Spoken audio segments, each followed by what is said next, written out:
अगर आप कल नहीं देंगे तो फिर तैयारी रखिएगा। वज़ीर आज़म साहब, यूसुफ गिलानी को भी मैंने नाअहल करवाया था, अब अगली बारी कहीं आपकी ना हो सर। इसकी FIR तैयार कर ली गई है और FIR इस मुल्क के वज़ीर आज़म समेत उन सब लोगों के खिलाफ दायर की जाएगी जो इस वक्त इस मुल्क के साथ खिलवाड़ कर रहे हैं। नाम बाकायदा तय कर लिए गए हैं। मुझे पुलिस ने रोकने की कोशिश की कि पर्चा दर्ज करा के जाएं। मैंने कहा नहीं, पहले सुप्रीम कोर्ट जाएंगे, पर्चा उसके बाद दर्ज कराएंगे, जिसके तहत बेंच बनाने का इख्तियार चीफ जस्टिस का है, रोस्टर बनाने का इख्तियार उनका है। उसके बाद दोबारा 4 अप्रैल को 6 मेंबर बेंच ने भी ये फैसला कर दिया। तो अब ये कौन होते हैं अदालतों के मामलात में मुदाखलत करने के लिए? आर्टिकल 191, आर्टिकल 142, आर्टिकल 70 की एंट्री अगर 55 को सामने रख के देखें, सुप्रीम कोर्ट के बारे में कोई भी कानून साजी पार्लियामेंट नहीं कर सकती है। आज पाकिस्तानी तारीख एक अहम मोड़ पे आ गई है कि जहां अदलिया की आज़ादी का फैसला होना है कि अदलिया आज़ाद है या चंद पार्लियामेंटेरियन आज़ाद हैं। आज आपको पता है पाकिस्तानी तारीख का बहुत अहम तरीन मोड़ है इस वक्त। इस वक्त पाकिस्तान एक नए दौर में दाखिल होगा जहां अदलिया की आज़ादी पे दहशतगर्दाना हमला हो चुका है। उसकी तफसीलात मैं अभी आपके सामने रखता हूं। इस दहशतगर्दी तक पहुंचने से पहले आप लोगों का शुक्रगुजार हूं कि आज सुबह सहरी के वक्त दहशतगर्दों ने मेरे घर पर हमला किया, पेट्रोल बम फेंके, गाड़ियों को आग लगाने की कोशिश की कि हम यहां सुप्रीम कोर्ट में हेयरिंग में ना पेश हो सकें। 2 मोटरसाइकिलों पे 4 दहशतगर्द आए, पेट्रोल बम फेंके और फिर फायरिंग भी की। 3 फायर जो हैं मेरे घर को लगे। शुक्र अल्हम्दुलिल्लाह वो पेट्रोल बम जो है वो अपना काम ना दिखा सके, वरना शायद मैं लेट पहुंचता यहाँ सुप्रीम कोर्ट में। अल्लाह ताला का शुक्र है। अब बात करते हैं आगे इनका, और मैं बताता चलूँ आपके सामने, इसकी FIR तैयार कर ली गई है और FIR इस मुल्क के वज़ीर आज़म समेत उन सब लोगों के खिलाफ दायर की जाएगी जो इस वक्त इस मुल्क के साथ खिलवाड़ कर रहे हैं। नाम बाकायदा तय कर लिए गए हैं।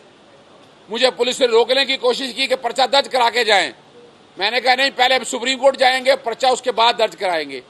आज पाकिस्तानी तारीख एक अहम मोड़ पे आ गई है कि जहां अदलिया की आज़ादी का फैसला होना है कि अदलिया आज़ाद है या चंद पार्लियामेंटेरियन आज़ाद हैं, और ये जो मर्जी कहे इनकी मनमानी होती रहे। बुनियादी तौर पर यह है कि supreme court practice and procedure bill जो है 2023 को चैलेंज किया गया है। 2 आईनी दरखास्तें हमने दायर की हैं। अब्दुल्ला मलिक मेरे साथ खड़े हैं, राजा आमिर साहब ने उसमें बाकायदा मुद्दई हैं, इलावाजी चौधरी गुलाम हुसैन और समी इब्राहिम की तरफ से दरखास्त दायर की गई है। मौक़िफ़ क्या है जरा वो सुन लीजिएगा। मौक़िफ़ बड़ा वाज़ेह है। सुप्रीम कोर्ट को रूल्स बनाने का इख्तियार है आइन के आर्टिकल 191 के तहत। ये उसी तरह से है जिस तरह पार्लियामेंट में बैठे नेशनल असेंबली के रूल्स बनाने का इख्तियार पार्लियामेंटेरियन को है, वो अदालतें रूल्स नहीं बनाती हैं। इसी तरह सेनेट के, सूबाई असेंबलियों के, वफाकी हुकूमत के और सूबाई हुकूमत के तो सुप्रीम कोर्ट के रूल्स बन चुके हुए हैं और सुप्रीम कोर्ट का फैसला PLD 2002 सुप्रीम कोर्ट 306 आ चुका हुआ है, जिसके तहत बेंच बनाने का इख्तियार चीफ जस्टिस का है, रोस्टर बनाने का इख्तियार उनका है। उसके बाद दोबारा 4 अप्रैल को 6 मेंबर बेंच ने भी ये फैसला कर दिया। तो अब ये कौन होते हैं अदालतों के मामलात में मुदाखलत करने के लिए? आर्टिकल 191, आर्टिकल 142, आर्टिकल 70 की एंट्री अगर 55 को सामने रख के देखें, सुप्रीम कोर्ट के बारे में कोई भी कानून साजी पार्लियामेंट नहीं कर सकती है और ये इख्तियार सिर्फ और सिर्फ अदालतों का है। ये अदलिया की आज़ादी में मुदाखलत है। एक सवाल जो सारे पूछते हैं उसका जवाब मैं पहले ही दे देता हूं आपको कि ये कानून अभी बना नहीं है, चैलेंज क्यों किया जा सकता? बड़ा आसान सा जवाब है। हिस्सा बिल आपको याद होगा 2005 के अंदर वो अभी एक बिल था और बिल को चैलेंज किया गया और बाकायदा वो रोक दिया गया। नवीद मलिक का एक केस है और यहाँ हम कब आए हैं? जब पार्लियामान के मुश्तरका इजलास ने इस बिल को पास कर लिया है। अब आर्टिकल 75 के पास तहत सदर ने पाकिस्तान के पास 10 दिन में उसको सिर्फ नफाज करना है। यानी बिल जो है वो बाकायदा एक कानून की शक्ल में बन गया है, उसके नोटिफिकेशन की हद तक बात आनी है। पार्लियामेंट ने अपनी बिल दे दी है, वो अलहदा बात है कि ये जमहूरियत पसंद मुल्क में पार्लियामेंट पूरी नहीं है, जहां अपोजिशन ही नहीं है, वो पार्लियामेंट क्या फैसला करेगी। और बात बड़ी सिंपल सी है, और मैंने एक बात आप लोगों के सामने फिर कहता हूं, मैं इमरान खान साहब को कन्विंस करने के लिए तैयार हूं कि अगर आप चाहते हैं कि आर्टिकल 184(3) में कोई अपील का इख्तियार दिया जाए तो आए, मिल बैठ के उसमें तरमीम करें। आइन में आप आइन में तरमीम करेंगे तो अब अपील का राइट मिल सकता है, वरना अपील का राइट नहीं मिल सकता।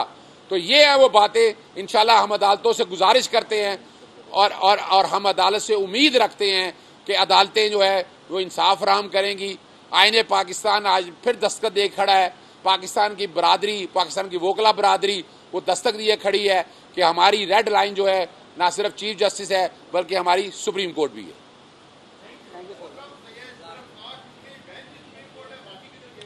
अच्छा, ये बड़ा अच्छा सवाल आपने किया, बहुत अच्छा सवाल आपने किया। 7 रुकनी बेंच जो है वो आज खुद नोटिस के बारे में उनके कोई तहफ़्फ़ुज़ात होंगे अपनी जगह पर, लेकिन मैंने फिर वही बात बता दी आपको कि PLD 2002, सुप्रीम कोर्ट 306 और 6 मेंबर बेंच ने यह फैसला कर दिया है कि बेंच बनाने का इस्तेहकाक चीफ जस्टिस को है। मैं मिसाल के तौर पर वजीर आजम कमेटियां बनाते हैं, वजीर आजम मुख्तलिफ वज़रा को रखते हैं। कभी हमने सवाल किया कि ये वज़रा क्यों नहीं रखे, वो वज़रा रख लें। और ये पार्लियामेंट कौन होती है करारदादों के जरिए ये इस सारे कानून को और फैसलों को मुस्तरद करने वाली। सुप्रीम कोर्ट ने एक मौका दिया उनको इलेक्शन कराने के हवाले से, आ जाएं प्यार मोहब्बत से पैसे ट्रांसफ़र कर दें। ये पैसे को बहुत बड़े नहीं हैं, ये इलेक्शन के लिए आपको हर बजट में रखने पड़ते हैं, नहीं देना चाहते वो अलग बात है। अगर आप कल नहीं देंगे तो फिर तैयारी रखिएगा। वज़ीर आज़म साहब यूसुफ रज़ा गिलानी को भी मैंने नाअहल करवाया था, अब अगली बारी कहीं आपकी ना हो। सर, यूसुफ रज़ा गिलानी का मामला आपने छेड़ा, वज़ीर आज़म आज़ाद कश्मीर को भी नाअहल करार दे दिया गया, इस पर आप क्या कहेंगे? देखिए, मैं बातें वादे है, जो आइन तोड़ेगा, जो तौहीन करेगा, जो इस तरह के मामले लेकर आएगा, तो आइन ने अपना रास्ता लेना है। अब इसमें अदलिया को अपनी आज़ादी बरकरार रखनी है, एडमिनिस्ट्रेशन ऑफ जस्टिस बरकरार रखनी है, मैजेस्टी ऑफ लॉ बरकरार रखनी है। मैं उम्मीद करता हूँ कि जिस तरह आज़ाद कश्मीर की कोर्टों ने आइन की बालादस्ती कायम की है, पाकिस्तान भी उसे आइन की बालादस्ती में पीछे नहीं हटेगी।